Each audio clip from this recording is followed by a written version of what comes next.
This is Melbourne. It's Australia's largest city, home to over 5 million people, and yet it still does not have a rail link between the city and its major international airport. Our hopes were lifted when plans for a $13 billion air rail link project were announced. However, just recently, and for reasons I'll get into a little bit later in this video, unfortunately, the air rail link project has just been paused. I was curious to find out how much of the actual project had been completed before it was paused. So join me as I travel from the city, visiting each of the major construction milestones to see what's been completed so far, and maybe more importantly, to try and answer the question, when do we think this thing's actually going to happen?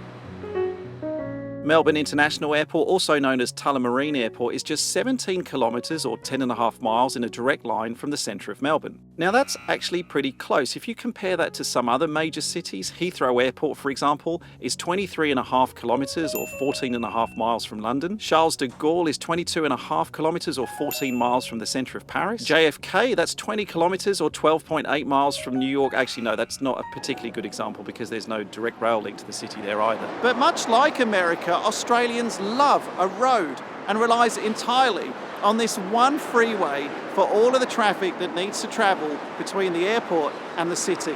This is the Tullamarine Freeway, multiple lanes of fast-moving traffic on a good day. On a bad day, this is kind of Melbourne's biggest car park. But because this is the main freeway that connects to the city, right now, the only viable options you have to travel to the airport are using your own car, which is good if you've got lots of bags. It's good because you can keep your own schedule and you don't have to mingle with other passengers. But parking at the airport can be super expensive, and if there is heavy traffic on the Tullamarine Freeway, you could be delayed. Alternatively, you can catch the Sky Bus, which is good if you want a cheaper option. A return can cost you around $36. Services run very frequently, around every 10 minutes, and they go from well before the first flight of the day to well after the last one. But it can be a bit tricky if you are travelling with lots of bags. Obviously, you have to share the bus with other people as well, and if there's heavy traffic on the Tullamarine Freeway, you could be delayed.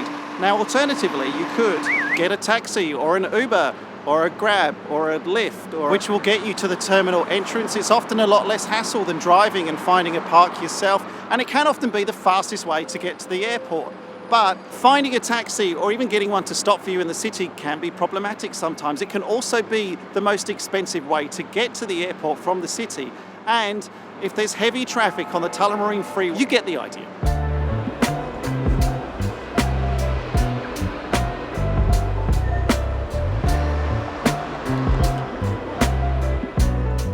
And that's why those of us that do live in Melbourne were really happy to hear that a rail link to the airport was going to be constructed. It was due to open in 2029. There were going to be high-capacity metro trains, brand new rolling stock, operating on the line every 10 minutes between the airport and the city. That was the plan. Yes, at the time of recording, the project has been officially paused, awaiting, and let me just get the words completely accurate here, awaiting the results of a major Commonwealth review of the country's infrastructure pipeline. So let's take a look at where the project is right now. What's happened to the proposed upgrades, even though the project is on hold? How much is actually being done? In order to do that, we need to leave the city and first of all head to a place called Sunshine.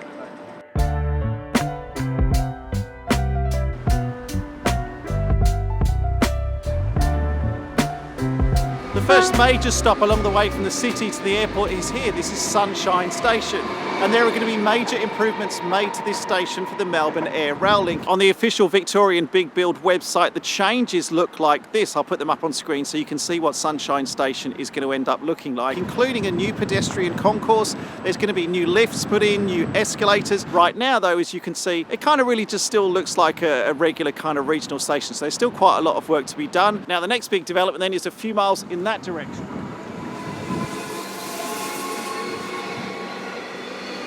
This is midway between Sunshine Station, where I just was, and Albion Station, and they're due to be building a new elevated section of railway line which will be running along this part of the line. Then there's Albion Station just over here. The plan at Albion Station, I believe, is to completely redevelop this entire station from scratch, which it probably does need, to be honest, when there is the air rail link, because the amount of traffic going through here probably can't be sustained by what is basically just a very simple single platform in between a couple of railway lines. And talking about brand new stations, they're building a brand new railway station here in a place called Keilor East. This is not too far from Essendon Airport. It's roughly about halfway between Melbourne's Tullamarine International Airport and the city. This is going to be a brand new railway station that runs along the line from the city to Melbourne International Airport. But right now, behind me, as you can see, there's no railway station, just a big construction site. That's about it. Further along the railway line from this new station, then, they are building a whole new railway bridge which goes over the M80 to carry the line to the airport. And finally, you'll end up at the brand new railway terminal here at Melbourne International Airport. Now, it's going to be somewhere in the long-term car parking, which is way over there in the distance behind me. It's not really worth me showing you that, because at the moment, it's literally just a car park. The concept designs and videos for the new railway terminal look impressive, but there's nothing to show you right now because, well, there's no railway line for a start that's actually connecting the city to the airport here, so there's no point building the terminal.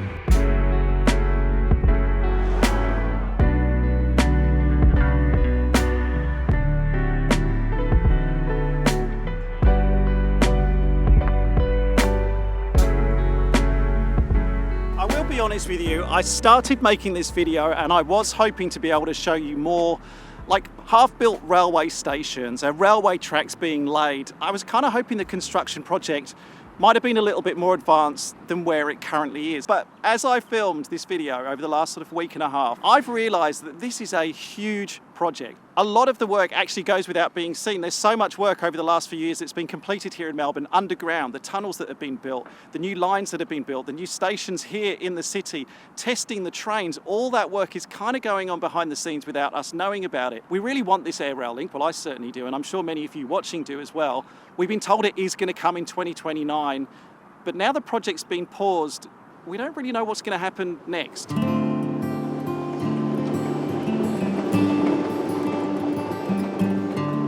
I'm obviously not in the construction industry, but what do you think? When do you think the air rail link is actually going to open? And when it does, will you be the sort of person that uses this to travel to the airport from Melbourne over and above using the Tullamarine Freeway like we all have to do currently? Melbourne may be behind the world when it comes to transportation options to the airport, but did you know it actually leads the world in terms of having the world's longest currently operating urban tram route?